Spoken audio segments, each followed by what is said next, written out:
नमस्कार। चलिए आज बात करते हैं भारत की 4 सबसे बड़ी आईटी कंपनियों की। इनके हालिया तिमाही नतीजे आ गए हैं, तो देखते हैं कि ये नतीजे हमें क्या बताते हैं और इनके लिए आगे का रास्ता कैसा है। 4 आईटी दिग्गज और नतीजे भी मिले जुले। तो फिर बड़ा सवाल यही है कि एक इन्वेस्टर को अब किस तरफ देखना चाहिए। ऐसा लग रहा है कि भारत के बड़े टेक जायंट्स एक मुश्किल दौर से बाहर तो आ रहे हैं, लेकिन आगे का रास्ता सबके लिए एक जैसा साफ नहीं है।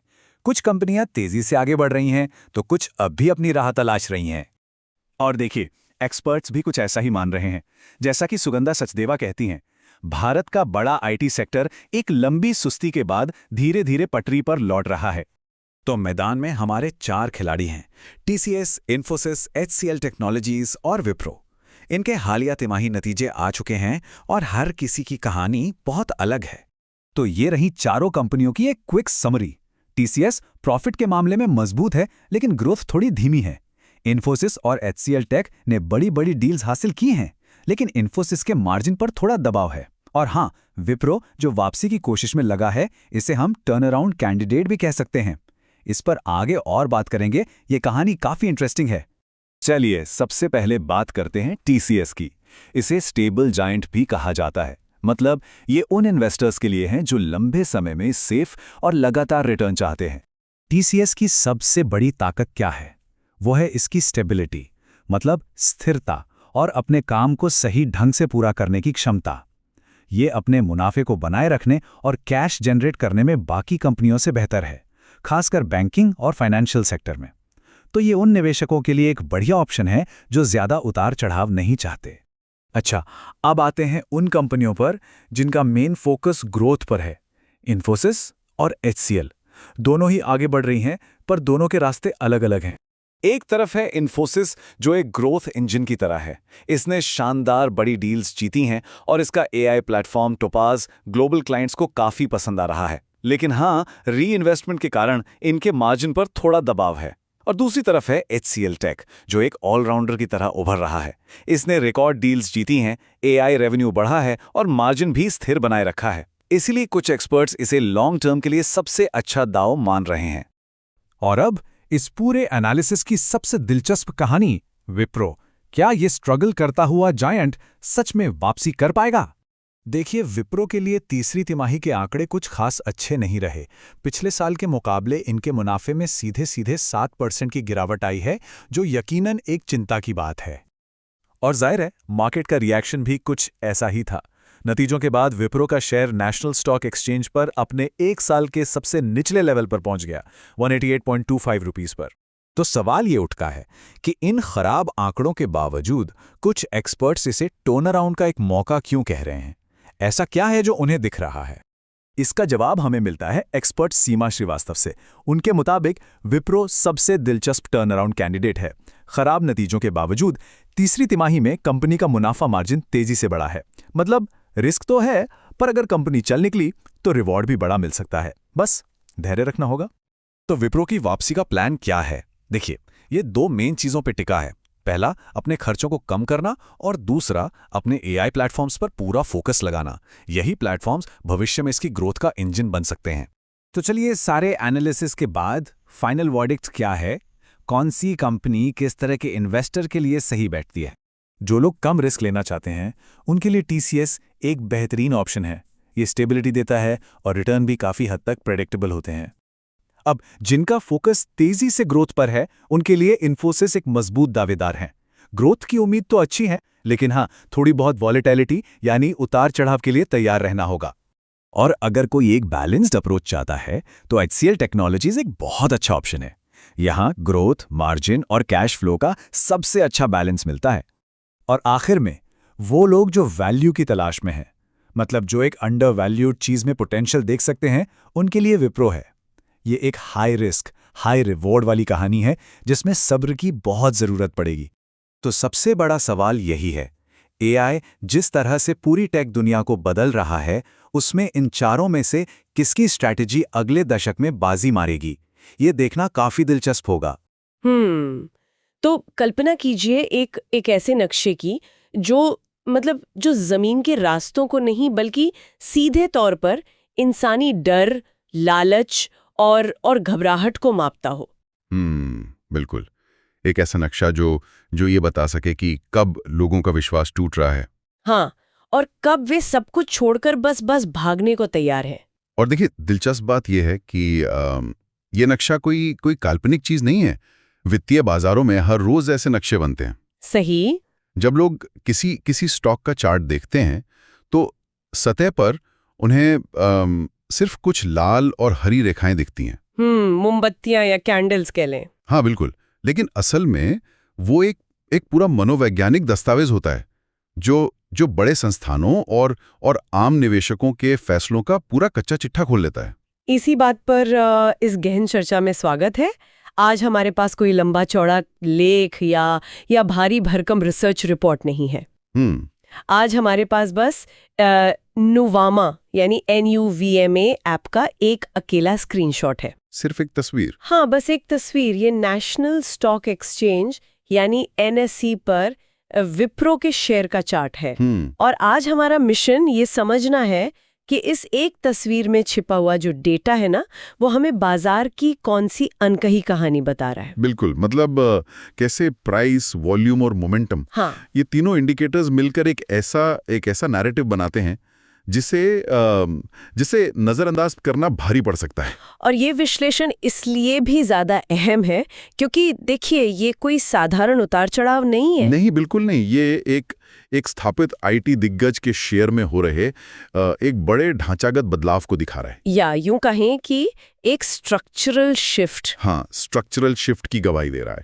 तो चलिए सीधे इस चार्ट के उस बड़े परिदृश्य पर चलते हैं जिसे हम द बिग पिक्चर कहते हैं।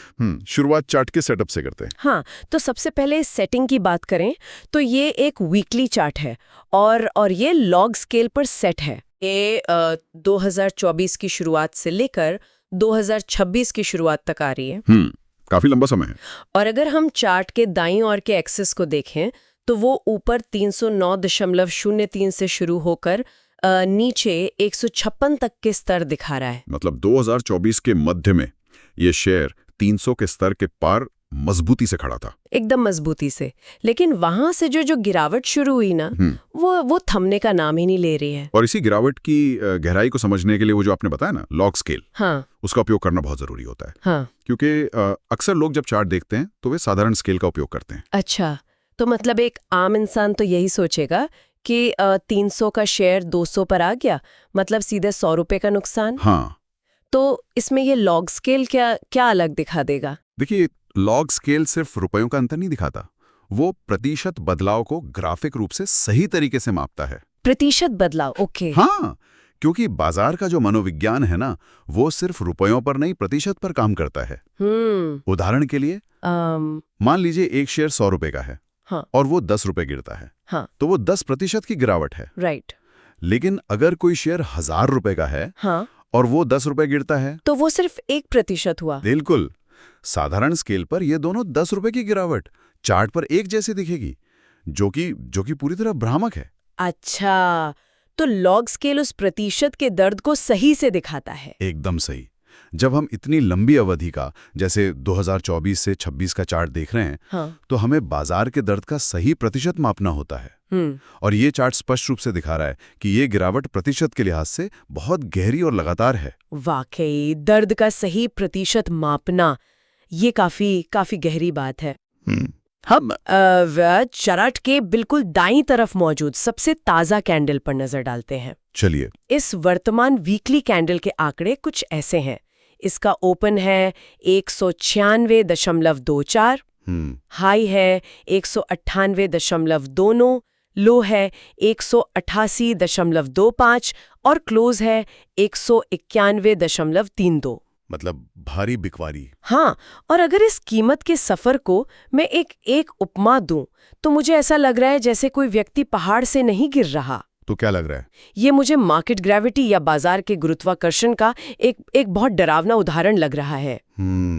Market gravity. हाँ, ऐसा लग रहा है जैसे किसी भारी तारे का अपना ही गुरुत्वाकर्षण उसे अंदर की तरफ खींच रहा है और वो सिकुड़ता जा रहा है। ये काफी सटीक उपमा है। मतलब 196 पे खुलना, सिर्फ 2 रुपए ऊपर जाने की कोशिश करना और फिर सीधा 188 तक धकेल दिया जाना, ये क्या दर्शाता है? देखिए, ये सीधे तौर पर दर्शाता है कि बाजार में जो खरीदार हैं, हाँ, या जिन्हें हम बुल्स कहते हैं, वो पूरी तरह से पस्त हो चुके हैं। पस्त हो चुके हैं। हाँ, जब कैंडल 196 पर खुलती है, हाँ। तो शुरुआत में कुछ लोगों को लगता है कि अरे शायद अब कीमत काफी सस्ती हो गई है, चलो खरीदते। बिल्कुल, वो कीमत को 198 तक ले जाते हैं। लेकिन ठीक उसी समय एक बहुत बड़ी सप्लाई वॉल या कहें बिकवाली का दबाव आता है, जो उन सबको कुचल देता है। एकदम। वो उन सारे खरीदारों को कुचलते हुए कीमत को सीधे 188 तक नीचे गिरा देता है। बाप रे। और अंत में ये 191 पर बंद होता है।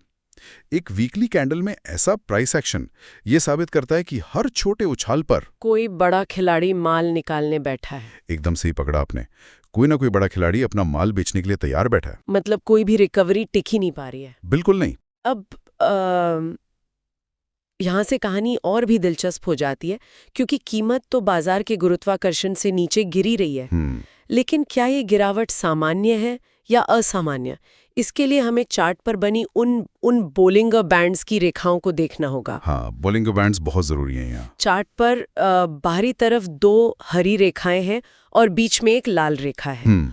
और सबसे हैरान करने वाली बात यह है कि कीमत सिर्फ उस निचली हरी रेखा को, यानी लोअर बोलिंगर बैंड को छू नहीं रही है। तो क्या कर रही है? वो उसे पूरी तरह से चीरते हुए उसके बाहर की तरफ जा रही है। तकनीकी विश्लेषण की दुनिया में इसे अस्थिरता या वॉलेटिलिटी का एक चरम संकेत माना जाता है। देखिए, बोलिंगर बैंड्स कोई मनगढ़ंत रेखाएं नहीं है, वे विशुद्ध गणित और स्टैंडर्ड डिविएशन यानी मानक विचलन पर आधारित होती हैं। अच्छा, मुझे आपको यहीं रोकना होगा। जी बताइए। क्योंकि बाजार में ज्यादातर लोग ना बोलिंगर बैंड्स को एक रबर बैंड की तरह समझते हैं। हाँ, ये बहुत आम धारणा है। मतलब उनका मानना है कि जब कीमत ऊपरी बैंड को छूती है तो रबर खिंच गया है, अब कीमत नीचे आएगी। और जब कीमत निचले बैंड के बाहर चली जाती है, जैसे कि इस विप्रो के चार्ट में 191.32 के स्तर पर हो रहा है, बिल्कुल, तो लोग सोचते हैं कि रबर बैंड टूट गया है या इतना खिंच गया है कि अब वो एक जोरदार झटके के साथ वापस अंदर की तरफ उछलेगा। तो मेरा सवाल ये है कि क्या ये रबर बैंड वाली थ्योरी सच में काम करती है? सच कहूं तो ये बाजार में फैले सबसे बड़े मिथकों में से एक है। वेट, सच में? हाँ, और यही कारण है कि नए ट्रेडर्स अक्सर ऐसे गिरते हुए शेयर को पकड़ने की कोशिश में अपने हाथ जला बैठते हैं। ओहो, इसे थोड़ा गणितीय रूप से समझते हैं। बोलिंगर बैंड्स आमतौर पर 20 पीरियड की मूविंग एवरेज और 2 स्टैंडर्ड डेविएशंस पर सेट होते हैं।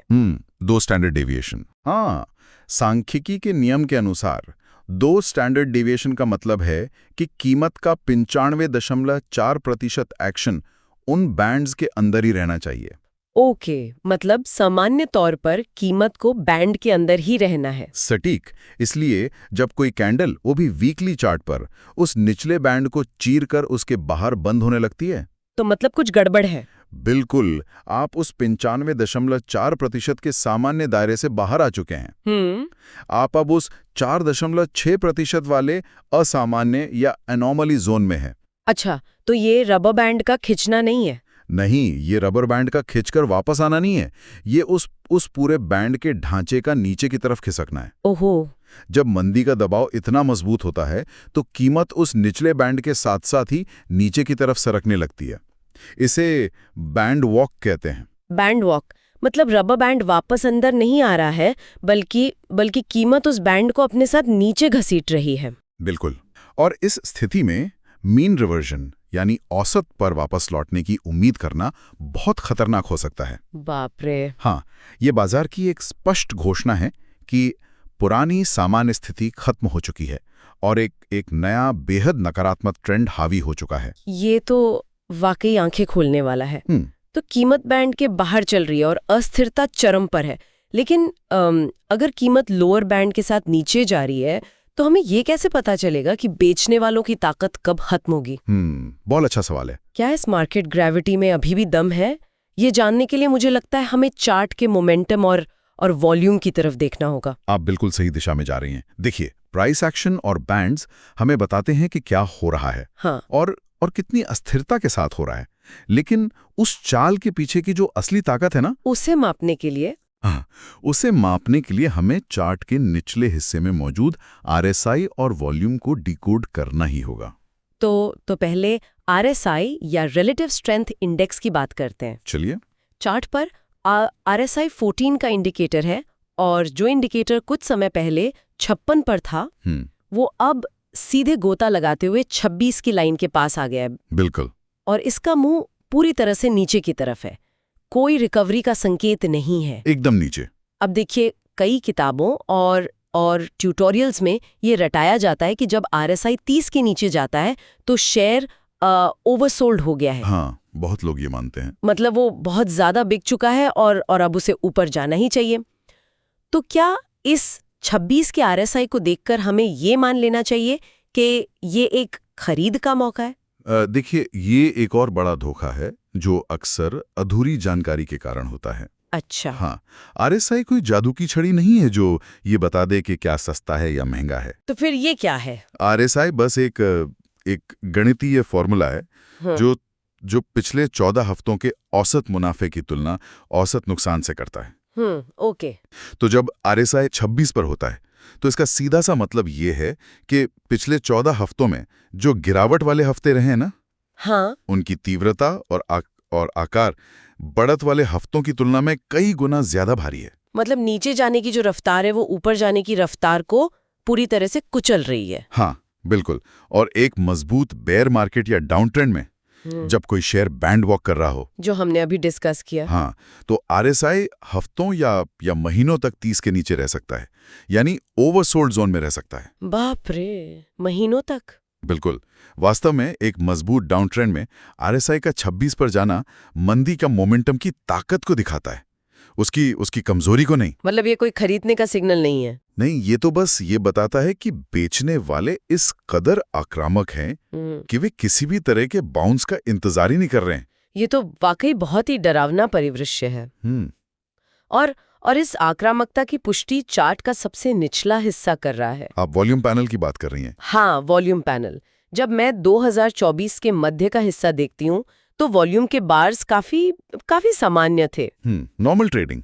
लेकिन 2025 के अंत और 2026 की इस शुरुआत के दौरान जो लाल वॉल्यूम बार्स बने हैं वे तो आसमान छू रहे हैं। बिल्कुल, बहुत ऊंचे हैं। चार्ट का दाईं तरफ का एक्सिस दिखा रहा है कि ये वॉल्यूम 9 करोड़ शेयरों तक पहुंच गया है। एक हफ्ते में 9 करोड़ शेयरों का ट्रेड होना, ये डेटा का वो हिस्सा है जो पूरी कहानी का सबसे बड़ा राज खोलता है। अगर मैं इसके लिए एक उपमा इस्तेमाल करूं तो ये बिल्कुल ऐसा है जैसे किसी खचाखच भरे सिनेमा हॉल में आग लग गई हो। सिनेमा हॉल में आग। हाँ, कीमत का गिरना वो आग लगने जैसा है। हाँ। और वो जो 9 करोड़ के ऊंचे लाल वॉल्यूम बार्स है ना, वो उन लोगों की भारी भीड़ है जो एक साथ एग्जिट या बाहर निकलने के दरवाजे की तरफ भाग रही है।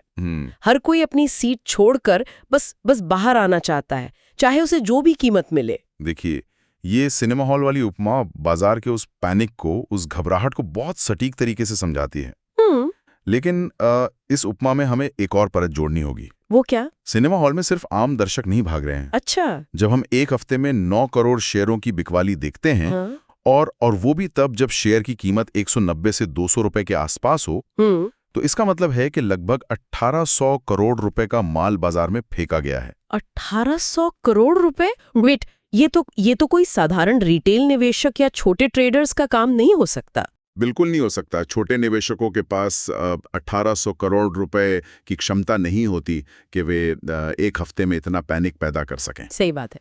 इतने विशाल वॉल्यूम के साथ जब लाल कैंडल बनती है तो इसका सीधा सा अर्थ है कि इंस्टीट्यूशंस, मतलब बड़े खिलाड़ी, हाँ, यानी बड़े म्यूचुअल फंड्स, विदेशी संस्थागत निवेशक या बड़े बैंक, वो अपना माल खाली कर रहे हैं। इसे तकनीकी भाषा में इंस्टीट्यूशनल डिस्ट्रीब्यूशन या कैपिटुलेशन कहते हैं। लेकिन बड़े संस्थान तो लंबी अवधि के लिए निवेश करते हैं ना? आमतौर पर हाँ। तो वो इस तरह पैनिक सेलिंग क्यों करेंगे? मतलब क्या उन्हें कोई ऐसी बात पता है जो आम जनता को नहीं पता?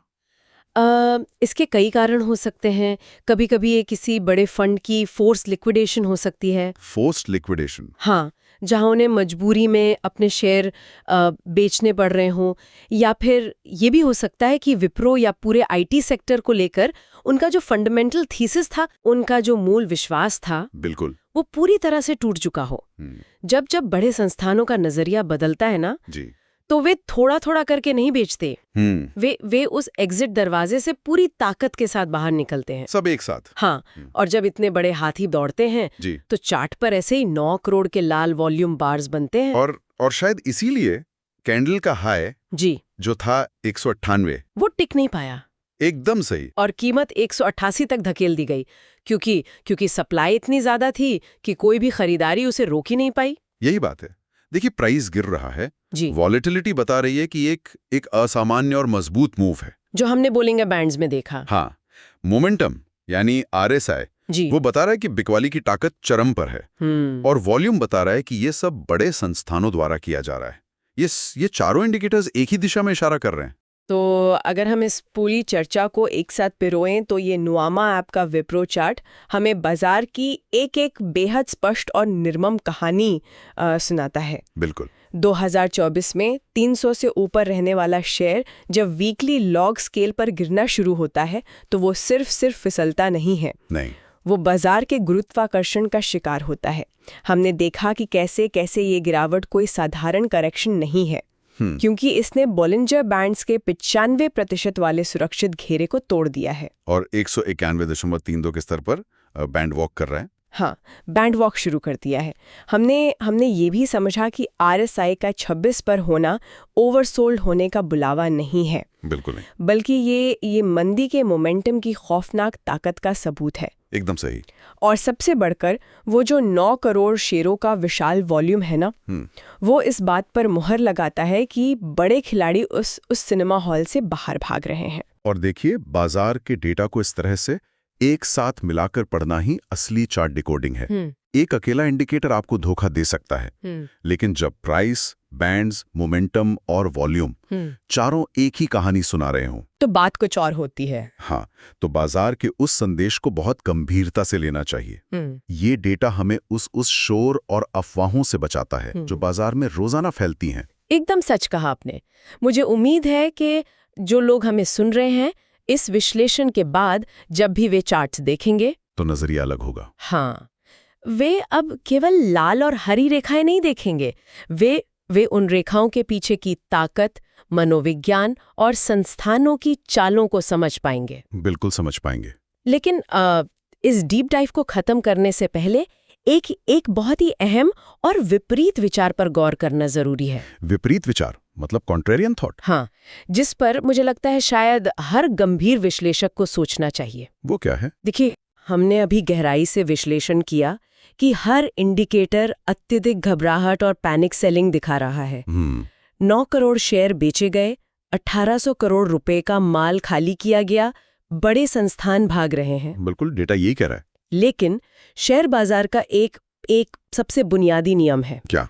कि हर एक बिके हुए शेयर के लिए कोई ना कोई खरीदार जरूर होता है। अरे वाकई ये तो है। अगर सिनेमा हॉल से भागते हुए लोगों ने एक हफ्ते में 9 करोड़ शेयर बेचे हैं, तो इसका सीधा सा गणित ये है कि किसी ने उसी हफ्ते उन 9 करोड़ शेयरों को 191 रुपए के आसपास खरीदा भी तो है। ये बहुत ही दिलचस्प पॉइंट है। तो सवाल ये है कि वो कौन है? जब हर इंडिकेटर मंदी की चीख पुकार कर रहा हो, जब डर अपने चरम पर हो, हाँ, तो वो कौन सी अदृश्य ताकत है या वो कौन सी स्मार्ट मनी है जो इतनी भारी मात्रा में उन शेयरों को चुपचाप अपने पोर्टफोलियो में सोख रही है? क्या बात है। क्या वे लोग बाजार में कुछ ऐसा देख रहे हैं जो पैनिक में भागती हुई भीड़ को दिखाई ही नहीं दे रहा? ये सोचने वाली बात है। तो जो भी लोग ये सुन रहे हैं, इस विचार पर जरूर मंथन कीजिएगा। बिल्कुल, क्योंकि चार्ट्स हमेशा अतीत और वर्तमान बताते हैं, लेकिन उन चार्ट्स में छिपे ये विरोधाभास ना अक्सर भविष्य का सबसे बड़ा सुराग होते हैं। बहुत सही कहा। चलिए, आज की इस गहन चर्चा में हमारे साथ जुड़ने के लिए बहुत बहुत धन्यवाद।